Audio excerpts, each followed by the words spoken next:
My name's Commander Steve Steacy. I'm the commanding officer of HSM-77, the Saberhawks.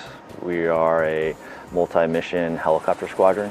We're out on the USS Ronald Reagan conducting anti-submarine, anti-surface, and electronic warfare. When we go up and fly, we have a radar system that allows us to see all of the ships that are operating in the area. And then we also have the capability of doing sonar searches. So we have both the capability of dropping sonar buoys in the water, so listening for submarines that may be operating nearby. And we have what's called a dipper, which is a active device that we send into the water and sends out pings and can detect submarines that way. The benefit of a helicopter is it's able to do missions that a fixed-wing aircraft can't do.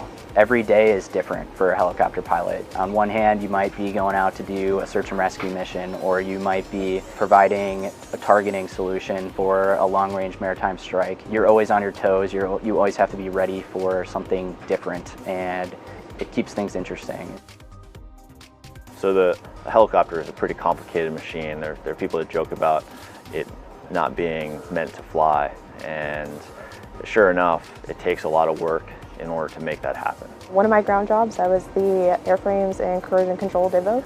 Getting to know them and seeing what they did on a daily basis really opened my eyes to how hard they work. It's never ending, their workload, and they manage it with poise and good humor. You think that your job is hard and that you're busy, and then you go and talk to the maintainers and you see how busy they are, and it's humbling for sure. Everybody here works really hard to try and get these aircraft to continuously stay up, and my specific workload for Work Center 120, we take care of the airframe of the aircraft as well as the hydraulic systems, landing gear, flight controls. And so our workload's never ending. If we're done with one job, we end up hopping on to the next, and it's almost like a never-ending cycle of work. But it's nice to see when you're up on the flight deck for Flight Deck Warrior, you get to see all the pilots and the air crewmen go into the aircraft that you just rebuilt for phase, and see that the aircraft's flying again. I'm actually here from 49 helping the Saberhawks. All the A's here are really good. All the people here are really nice. They're really welcoming. They didn't need our help. They're awesome as it is anyway. We also work on ECS, which is cooling for the pilots and cooling for avionics equipment. If those things aren't cooled, of course, they can't fly the bird. AFCS, because the birds go into a lot of controlled hovers. Anything that's connected to a wire, we pretty much work on. There's so much stuff. We literally have a hand in everything. Aviation everything, that's what AE stands for. He's laughing.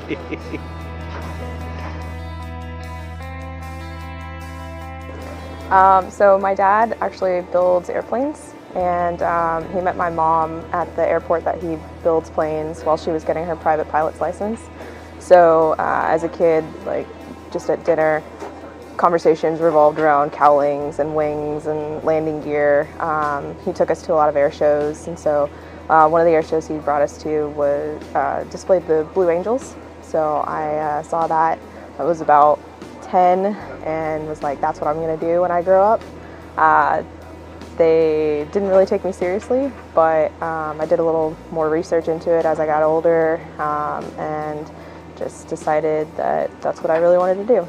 You know, I grew up near Air Force Base, and I was always, every year they would have an air show. And I remember as a little kid, I'd wander around with the pamphlet of the air show trying to track down all the pilots, and it was just so incredible. My friends and I, we would be running around trying to get all the signatures of all the stunt pilots and the military pilots that were out there demonstrating their capabilities and skills, and ever since then, I was just in awe of aviation in general and the skills of the pilots, and I wanted to be one since I was pretty little. So here I am, which is pretty cool to be running a squadron. Standing out on the flight deck, I always get a special thrill, whether I'm at the controls or when I'm watching somebody else take off. That first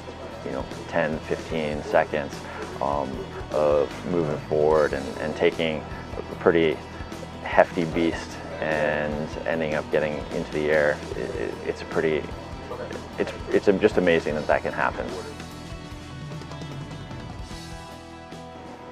You know, last year, this squadron actually had a mishap. We had a helicopter that had some issues on takeoff and had to crash land back on the flight deck of the ship.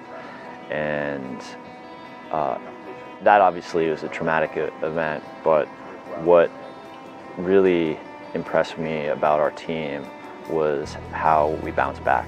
We took a look at everything that we did, made sure that we were still operating safely. We launched again and we're back up in the fight, and that was no small feat, right? It was really impressive to see everybody come together, work together, and put all the pieces back together again.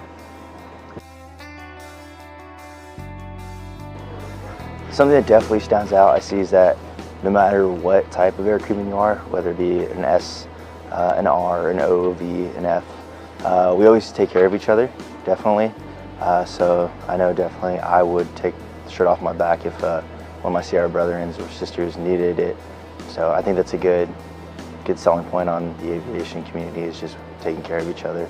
At times it can be challenging, but for the most part that bond is pretty hard to break.